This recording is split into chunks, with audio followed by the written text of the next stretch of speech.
Thank you. It is a pleasure to be part of this intergroup in the European Parliament that is targeting and addressing such important areas of policy when it comes to our oceans, the seas, our coastal areas and rivers. I also would like to thank the Surfer Foundation Europe as well as the Conference for Peripheral Maritime Regions for joining us today in this webinar and co-organizing it with us.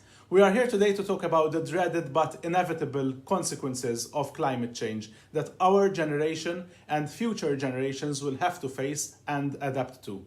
We have seen a lot of focus on meeting the environmental targets set by EU law for the mitigation of climate change, both at a European level but also globally.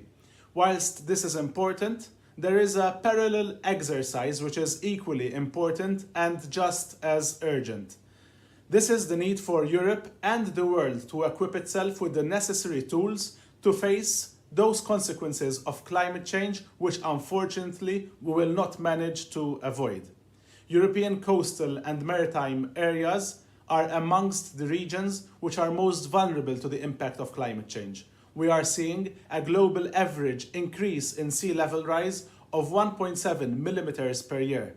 This leads to changes in coastline shapes. It contributes to coastal erosion and also leads to flooding and more underground saltwater intrusion.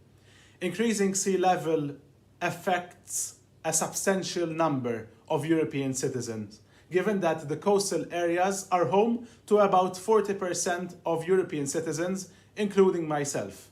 As was introduced in the beginning, I come from the Maltese Islands, and in this regard, I would like to say a few words about this subject vis-à-vis my home country.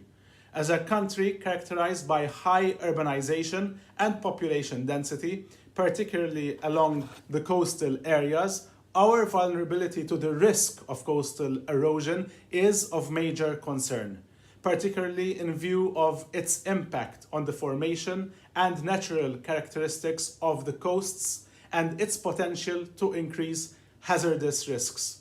We are also vulnerable to rising sea levels, especially with regards to our low-lying coastal areas and vis-à-vis the impact of storms on various infrastructures and also on the quality of soil, which is obviously used for our agricultural products.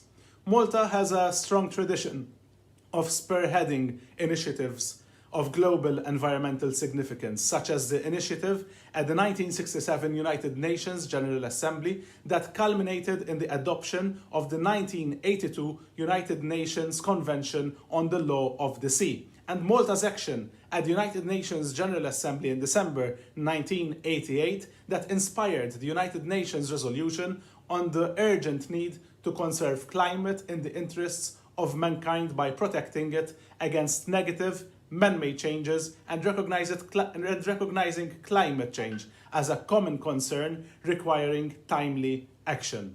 For all these reasons, climate adaptation is an important policy area for action for the Maltese government. A lot has been done already in this area. More specifically, Malta adopted its first climate change adaptation strategy in 2012, which included specific actions both in terms of incentives but also regulatory and policy measures in different sectors, such as risks and financial impacts, legal frameworks, sustainability, water, agriculture, human health, tourism, communication, and education. Malta has also been focusing its efforts on policy measures to increase resilience to the impact of climate change on sensitive natural resources such as water. Given our country's structural and geographic realities, heat waves and droughts will likely increase the challenges related to limited water supplies.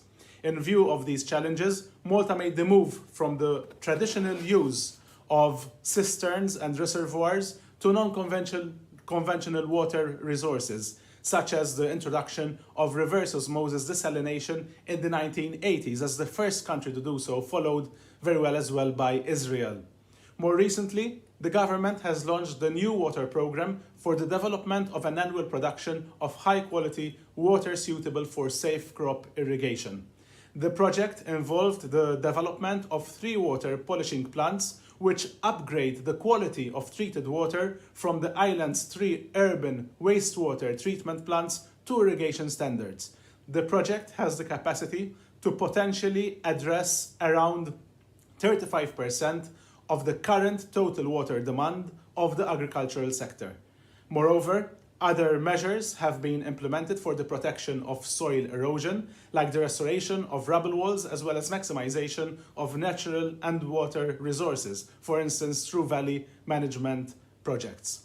The need for such adaptation measures in Malta and in the rest of Europe is clear from a social, environmental, and economic point of view.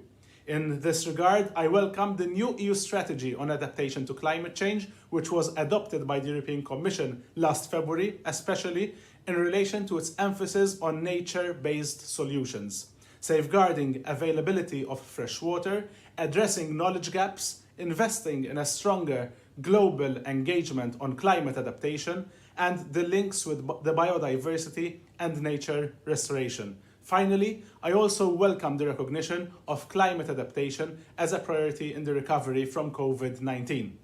However, I regret the lack of inclusion of binding targets with clear timeframes in the Commission's strategy. The European Parliament has sent a clear message in December 2020 when it voted on its resolution on adaptation to climate change, where it clearly indicated the need for binding and quantifiable targets with clear deadlines for the European Union as a whole and for its member states to become climate resilient. By way of conclusion, I want to stress the importance of an ambitious approach to the EU's resilience to the consequences of climate change.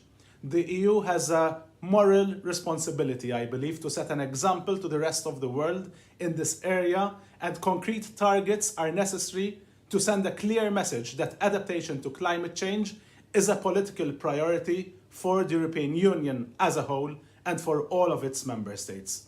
Thank you, and I look forward